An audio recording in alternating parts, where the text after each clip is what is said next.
നല്ല ചൂടാണ്. നമ്മള് ബിസിനസ്സിന് പിന്നെ ഇവിടുത്തെ മാങ്ങ നല്ല മധുരം മാങ്ങയാണ്.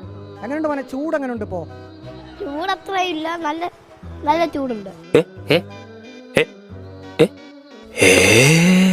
ചൂടിന് ഒരു ശമനവുമില്ല. ഞാനിപ്പോൾ നിൽക്കുന്നത് പത്തനംതിട്ട നഗരത്തിലാണ്, ഒരു റോഡരികിലാണ്. ഇവിടെ 3 കൊച്ചു കുട്ടികൾ റോഡരികിൽ ഇങ്ങനെ അവരുടെ വീടിൻ്റെ മുൻവശത്ത് നിൽക്കുന്നുണ്ട്. അവർ മാങ്ങ വിൽക്കുകയാണ്. അവരുടെ പുരയിടത്തിൽ തന്നെയുള്ള മാവിലെ മാങ്ങയാണ് വിൽക്കുന്നത്. 1 കിലോഗ്രാം മാങ്ങയ്ക്ക് 50 രൂപ നാടൻ എന്നൊക്കെ അവർ ഒരു ബോർഡും കയ്യിൽ വെച്ചിട്ടുണ്ട്. എങ്ങനെയുണ്ട്, ചൂട് എങ്ങനെയുണ്ട്? ചൂടിപ്പോ നല്ല ചൂടാണ്. നമ്മള് ബിസിനസ്സിന് ആൾക്കാരൊക്കെ വാങ്ങിക്കുന്നുണ്ടോ മാങ്ങ? ഇനിയും വന്ന് മേടിക്കുന്നുണ്ട്. എത്ര കിലോ വരെ വിറ്റു? 3 കിലോ.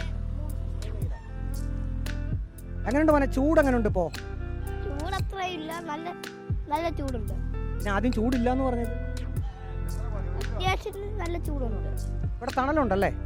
തണലുണ്ട്, നമുക്ക് ഇവിടെ നിൽക്കാം. എങ്ങനെയുണ്ട് മോനെ, ചൂട് എങ്ങനെയുണ്ട്? ചൂടാ പാടാ ഇച്ചിരി. അപ്പം ചുമ്മാ ഒരു ഇതിനു വേണ്ടി നിൽക്കുന്നത്. നിങ്ങളുടെ വീട്ടിലെ മാവ് തന്നെയാണ്? ഞങ്ങളുടെ വീട്ടിലെ മാങ്ങ നല്ല മധുരമുള്ള മാങ്ങയാണ്, നല്ലതാണ്. ഞങ്ങൾ വീഴുന്നതൊക്കെ ഞങ്ങൾ എടുത്ത് കളക്ട് ചെയ്ത് വെച്ച് വിൽക്കും. ഈ നിങ്ങൾ സൈക്കിളും ഈ ബക്കറ്റൊക്കെ വെച്ചെടുത്ത് തണലുണ്ട്, അതുകൊണ്ട് കുഴപ്പമില്ല? കുഴപ്പമില്ല, തണല്. വെള്ളമൊക്കെ കുടിക്കുന്നുണ്ടോ? ഇപ്പൊ ഒരു എന്തോ കടയിൽ നിന്ന് പോയി എന്തോ മേടിച്ചു.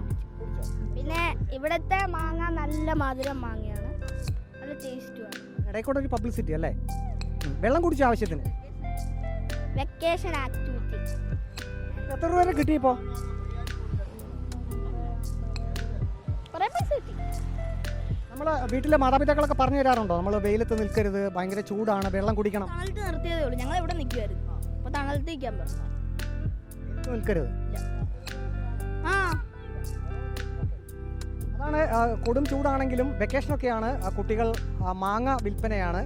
അവർ പറയുന്നത്, മാതാപിതാക്കളൊക്കെ പറയുന്നുണ്ട് വെയിലത്ത് നിൽക്കരുത്. അവർ നിൽക്കുന്നതിന് തൊട്ട് അരികിൽ വെയിലുണ്ട്, പക്ഷേ അവരിങ്ങോട്ട് മാറിയാണ് നിൽക്കുന്നത്. ഏതായാലും ചൂട് എല്ലാ വിഭാഗം ആളുകളെയും, അബാലവൃദ്ധം ജനങ്ങളെയും അത് ദോഷകരമായി തന്നെ ബാധിച്ചിരിക്കുകയാണ്. വീഡിയോ ജേർണലിസ്റ്റ് അജി കുടുംബനൊപ്പം reporter Praveen Purushothaman, in reporter, Pathanamthitta.